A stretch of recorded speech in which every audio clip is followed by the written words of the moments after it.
Welcome to the Everyday Epigenetics, raw, real, relatable podcast. We're your hosts, Susan Robbins, certified epigenetic human performance coach, and Kate King, licensed psychotherapist, board-certified art therapist, and award-winning author.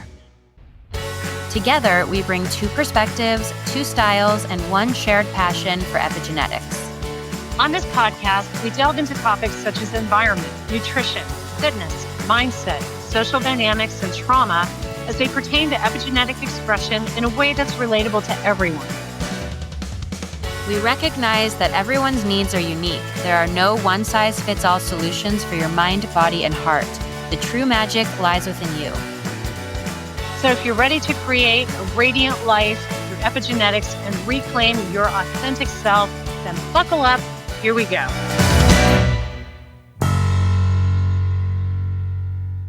Welcome to the Everyday Epigenetics, raw, real, relatable podcast. I am your host, Susan Robbins. This is the place where we talk about everything lifestyle and environment, how it relates to our genetic expression. This is one of my minis. A lot of info packed into a shorter amount of time, and it's just me. Today, I'm probably going to lose some of you, and that's okay because I need to get the info out there. I'm going to be talking alcohol today. Its effects on the brain and the body and our genetics. So, buckle up if you want to hear the truth. And if you don't, you can change it to a different podcast. But I'm going to do this in a two-part series. This week, I'm going to talk about the effects of alcohol. And then the next week, I'm going to talk about alcohol and sleep. And I think you're going to be surprised because it's not what you think. I'm just going to jump right in. Alcohol and what it does to the brain and body. I'm also going to touch on the different health types today, again, because I think it's fun to dive in and see how different bodies react differently. So alcohol, a psychoactive substance. It affects nearly every system in the body. And what does it do to the brain and body exactly? So in moderate consumption, you have some social and potential cardiovascular benefits. That's what some of the research shows, but I don't know. I've been doing this a long time, and I have yet to see it have good effects on anybody, anything protective. I just see issue after issue. That's my personal take on basically what I'm seeing clinically. But the effects on the brain and the body and genetic expression can really be profound and detrimental, especially with chronic or excessive use, which is how so many people are using it. If you remember 2020, we had the lockdowns and the liquor stores were left open, being deemed as essential. That's when I was just like, really cover your ears because I'm going to use an expletive. But what the fuck? Anyway, okay, I'm not even going to go down that road. Let's just start with effects on the brain. And I heard a podcast a few years ago, Andrew Huberman with the Huberman Lab, and it's over 2 hours long, but it's fascinating. And just on really, he gets into the deep science of what alcohol does to the brain. You know, I'm not the deep dive science podcast. I just want to give you actionable information. And I don't care whether you choose to drink or not. We are adults here. I started drinking at a very young age of 14. I wish I had not, but I did. And I never had a drinking issue, which was a good thing. But I did give it up cold turkey in 2019 when I found out that I increased risk for Alzheimer's with the ApoE gene, and alcohol affects that. And I will be talking about that. But so I'm not here trying to sound like I'm some crazy teetotaler from all my life and preaching against it. So I've used it and I've seen what it's done, and I'm a retired cop. And there were very few calls I went on that didn't involve alcohol or drugs. Alcohol predominantly. So that's where I'm coming from. And I've had clients that have alcohol issues. So I've seen it in many different ways. That's where I'm going. Effects on the brain neurotransmitter disruption. So, alcohol enhances the activity of GABA, which is gamma aminobutyric acid, and that's the brain's primary inhibitory neurotransmitter. It's very relaxing, calming, and it leads to feelings of relaxation and sedation. So, you see it in a lot of GABA supplements for relaxation. But at the same time, it inhibits glutamate, and that's the brain's main excitatory neurotransmitter, impairing cognitive function, memory, and learning. So, over time, that imbalance can lead to tolerance, dependence, and withdrawal symptoms. Brain shrinkage. Chronic alcohol use can lead to atrophy in brain regions like the prefrontal cortex, which is responsible for decision making and impulse control. Surprise, no. And the hippocampus, which is critical for memory formation. You think about it. You get loaded, you don't tend to make the best decisions on alcohol, and a lot of people don't remember anything when they've been drinking. So that makes sense. But with chronic use, it can really be a lot worse. Dopamine dysregulation. Alcohol temporarily increases the dopamine levels, and that's dopamine's a pleasure seeking hormone. So it can create feelings of pleasure and reward. However, repeated use reduces the brain's natural dopamine production, leading to dependence and mood disorders. Cognitive impairment. Alcohol disrupts communication between neurons, leading to slowed reaction times, poor judgment, and impaired memory. This is why we do in law enforcement. You pull somebody over suspected of a DUI, and you're looking at those slowed reaction times, but the poor balance, things like that. So the chronic use can result in long-term cognitive decline. Neuroinflammation. Alcohol triggers inflammation in the brain, contributing to oxidative stress. And if you listen to my other podcast mini, I talked about oxidative stress and brought this up. So it can contribute to oxidative stress and increase the risk of, again, neurodegenerative diseases. And that's what I talked about, Alzheimer's and Parkinson's. Effects on the body, liver damage. Now, there's enough people out there dealing with obesity and non alcoholic fatty liver. Then you add alcohol into the mix, chronic alcohol use. Alcohol is metabolized in the liver. And I see this in DNA reports because I have an actual alcohol panel in my detox panel. And we look at the propensities around detoxification of alcohol. Some are slower, some are a little bit faster. Some it can create more inflammation. So it goes through the liver. And this is where it produces toxic byproducts like acetaldehyde. And Huberman on that podcast goes a lot deeper into the acetaldehyde. So I'm keeping it we're rolling along here, giving you information. You can always go listen to that one to really dive deep into the science because it's fantastic. But chronic use can lead to fatty liver disease. And this isn't the non-alcoholic fatty liver. This is alcohol-induced fatty liver. And you used to only see this in alcoholics. But again, now we're seeing it because the diet, the stress, everything is so bad. Hepatitis, and then, of course, cirrhosis. That can come down the road. Cardiovascular impact. Moderate alcohol, they say there's some research out there that it can improve HDL or good cholesterol. Is it worth it? I don't know. I don't know how much it improves it. And again, every body is different. And for some, it's going to be detrimental. For some, it might be okay. Again, the more you understand you, that's where you're going to have your gold. But excessive consumption raises blood pressure, increases triglycerides. I see this so much. You can tell when someone's a heavy drinker with these numbers, and it can promote arrhythmias in the heart. Immune suppression. You wonder why, and this is where I was going with the whole COVID thing, and alcohol was deemed an essential, that the alcohol was kept open. People were running into Costco and liquor stores and getting boxes and boxes of alcohol and then just drinking themselves crazy at home and posting on Facebook, "Oh, look at me. Look at all the freaking alcohol I have, and I'm just going to keep drinking here." And you know what? The majority of them were getting COVID. and they got COVID more than once and twice. And maybe it wasn't even COVID. Maybe they got the flu because that never went away, or cold. But alcohol weakens the immune system. It makes the body more susceptible to infections. Gut health. Alcohol disrupts the gut microbiome. It increases intestinal permeability. I've been recording today, so bear with me. I'm getting tongue-tied at this point. It's late. But that's leaky gut. And that can lead to, again, systemic inflammation. Inflammation, key with dis-ease and disease in the body. Hormone imbalances. Okay, so even ladies in menopause, men with your low testosterone levels out there anymore.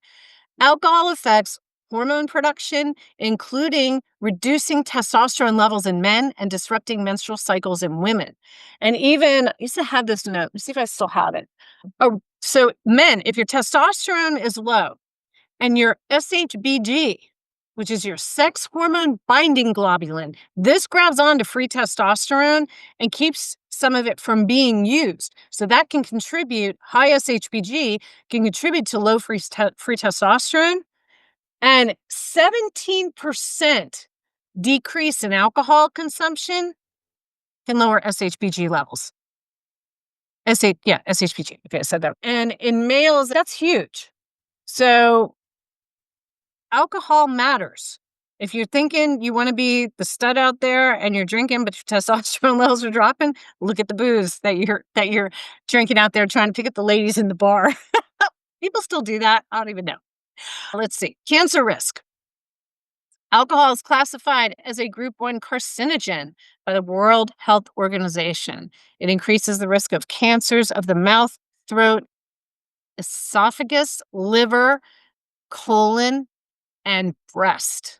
It is a massive contributor to breast cancer.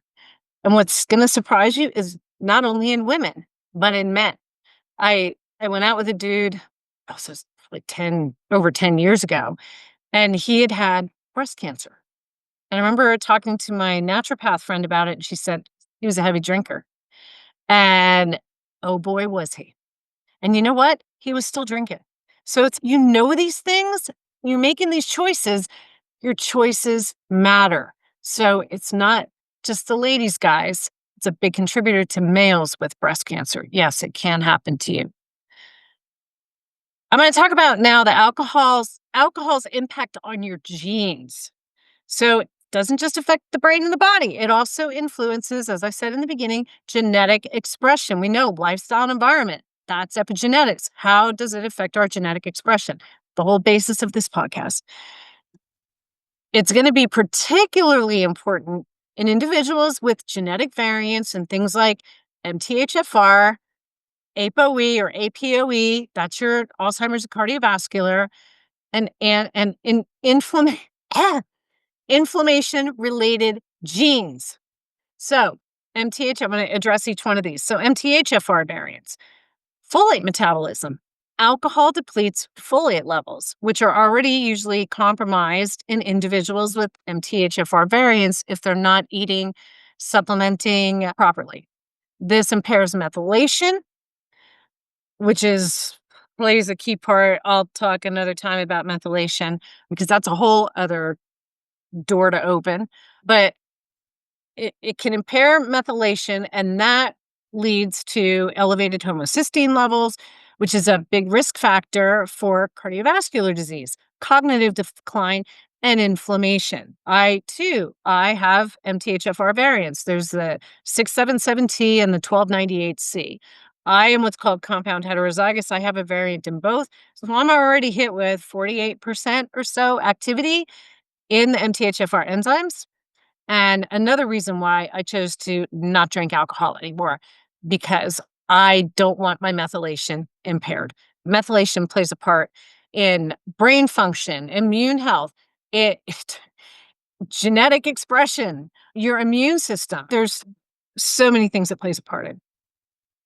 And detoxification is another big part that MTHFR plays a part in. And MTHFR variants reduce the body's ability to detox alcohol effectively, and that increases Here we go again, oxidative stress and cellular damage. So if you have a variant in either of those MTHFR genes, it could be anywhere from what, 83%. It's about ideal if you have your 677T is normal, an AA, and your 1298C is a GT. So you have one variant in there. That's about 83% activity. Still could potentially be impactful, not too bad. But if you're a GG, which is two normal 677Ts, and a TT, where it's the variants in the 1298C, you're at about 61% activity. And then if you start getting into variants with the 677T, this is even higher impact. You're looking at 66% with no variants in the 1298C. You're looking at, again, one of each at about 48%.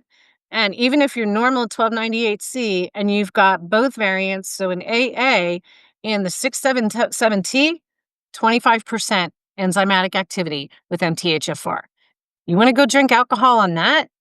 You're going to be seeing some major issues with your body trying to detox. To move on to the ApoE, ApoE4 and Alzheimer's risk. So those of us with the ApoE4 variant, so you can have a 2-4, a 3-4, and a 4-4. If you have a 3 as your second number, that's lower. That's a normal, typically a normal risk. Like that's the most of the people, and it's not an increased risk. Again, you can you can dial that good gene down by a crappy lifestyle. But if you are an ApoE4, that second number being a 4, again, 2-4, 3-4, 4-4. 4-4 is the highest risk. 3-4, that's what I am. That's still an increased risk. 2-4 also a slightly increased risk, it's just not as common as a 3-4. And 4-4 is pretty not as common. I've had a few people there, but I see more of the 3-4s. So it's a significantly higher risk of developing Alzheimer's, cardiovascular. Alcohol exacerbates this risk by increasing neuroinflammation, oxidative stress, and amyloid beta plaque formation in the brain. Is that a chance you want to take? I just say there's no Argentinian Malbec that tastes as good as having my wits about me as I age. I had a dad with dementia. It's hard enough to deal with when it's somebody else, let alone yourself. Lipid metabolism, ApoE variants influence how the body processes fats. So alcohol disrupts lipid metabolism, increasing triglycerides and promoting fatty liver, particularly in the ApoE4 people. So I also recommend, especially if you're a drinker and you are an ApoE4, do not just test your cholesterol, the base cholesterol, and just your triglycerides. And I don't care if your HDL is rocking good, you need to also test your your apolipoprotein B, your ApoA1, your LPA, and do lipoprotein fractionation, which is also looking at particle sizes and particle numbers. That's where you're going to see what's actually happening with your lipids. Your base cholesterol and triglycerides are just that. They're a base and they don't give you the full picture. And I just had somebody that had massively high cholesterol and the HDL was high, of course, because the rest of the cholesterol was majorly high, and was told by functional medicine practitioner, don't worry about it, keep eating carnivore.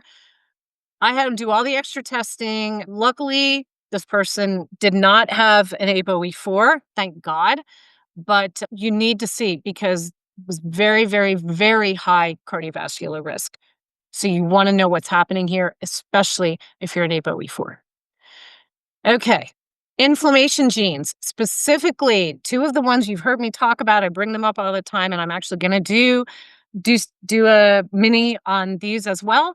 IL-6, which is interleukin-6, and TNF-alpha, which is tumor necrosis factor. Alcohol increases the expression of these pro inflammatory cytokines, and that drives systemic inflammation. We know chronic inflammation is root cause of many diseases, including cardiovascular, diabetes. So you'll see blood sugar high in people that are chronic drinkers. You may not, again, if you don't detox well or have issues with alcohol, you may see your blood sugar numbers high when you drink, and autoimmune conditions. Individuals with genetic predispositions to heightened inflammation may experience amplified effects leading to faster disease progression. And again, these in my DNA testing, we look at TNF and we look at IL-6.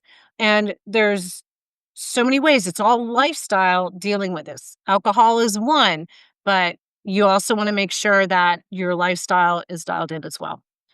So now if we look at alcohol and the health types, and I'm going to leave it at these today when we're done with the health types, because I'll go into sleep in the next one. I don't want to go too long. So each of the health types responds differently to alcohol based on their unique biology, metabolism, and stress response, things that I have hammered in over and over. So we're going to start again, activators. We have a high metabolic rate again, which means we can tend to metabolize alcohol quickly.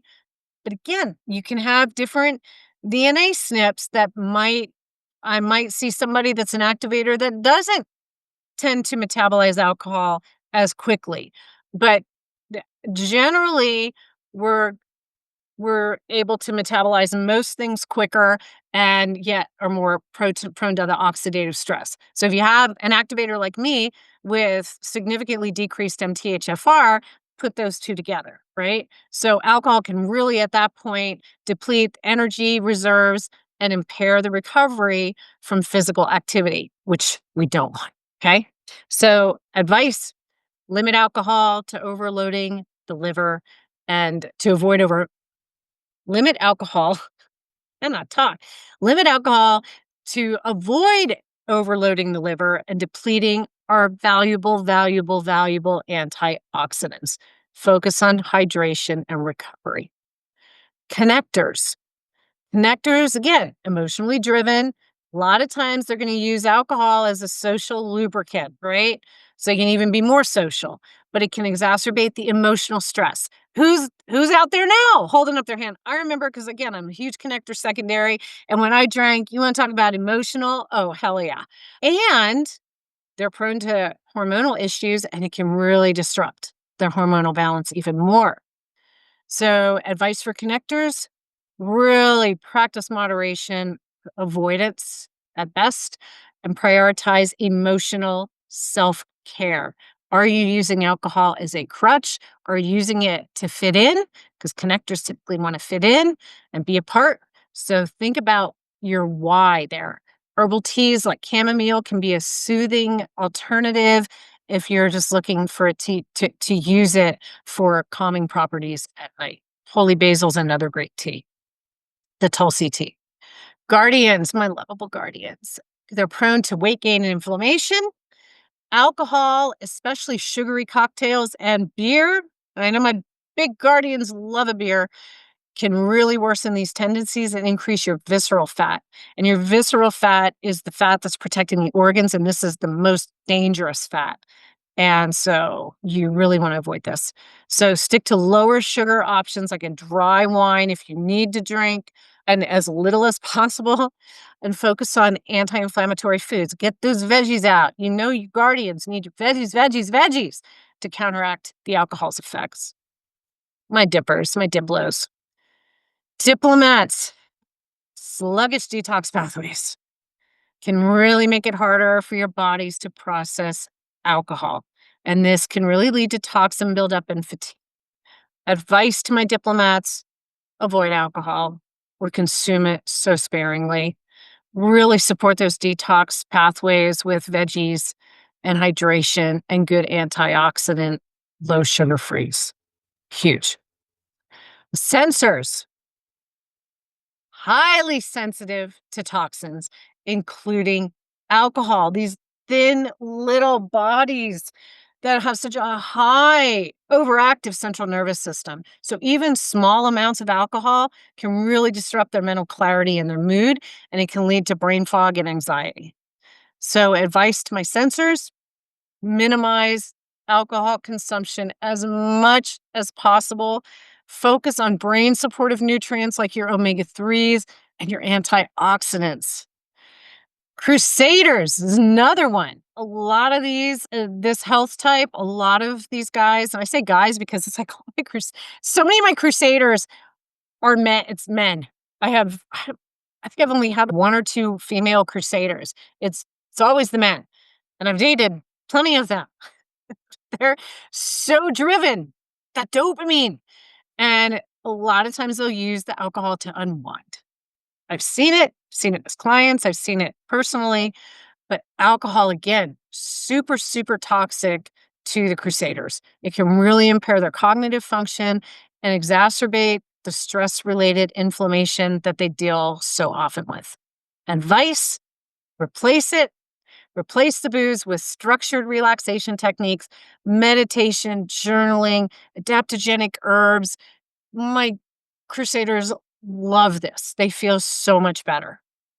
Key takeaways here: alcohol, double edged sword. Some can enjoy it in moderation. Do you know if you can enjoy it in moderation? Again, in my case, I can't. I won't. It's just too toxic to my body. And for everybody, again, the effects on the brain, the body, and the genes are pretty significant, especially to people with genetic predispositions to where it really can create more issues like ApoE, like MTHFR, like IL-6, TNF. And again, if you haven't tested DNA, I have phenomenal DNA testing. You can reach out to me. Happy to work with you there. Health types, again, if you're not sure what your health type is and you're interested in how you can be your best, hit me up. But the main thing here is I'm just trying to get information out, because what I do as a coach, I don't diagnose, treat, or cure any illness or disease. And I preface this with every DNA report that I go over with someone. Same thing with DNA. It's not meant to diagnose, treat, or cure any illness or disease. DNA and I am here to help you make the best, most informed decisions around your body, your health. That's what it's about. I want to create awareness, and the rest is up to you. No judgment here. You choose, and you do you. I do me, you do you. But do you with the best information out there, and dig deep and ask yourself, when it comes to alcohol, why? And that's the hardest thing to do. But if I can help at all, or if you have questions, again, I'm super accessible. Reach out. Way to get me is in the show notes. You can go to my website and reach out to me, healthyawakening.co, or come into our chat group on Facebook, Everyday Epigenetics, Raw, Real, Relatable Chat. Love to see you in there. And get out there, share this podcast, please. Subscribe, share this, because you just might help somebody out to make a better decision for themselves and their life. And that's what we're here to do. So get out there, make it a great day, be your most authentic self, and thank you so much for joining me.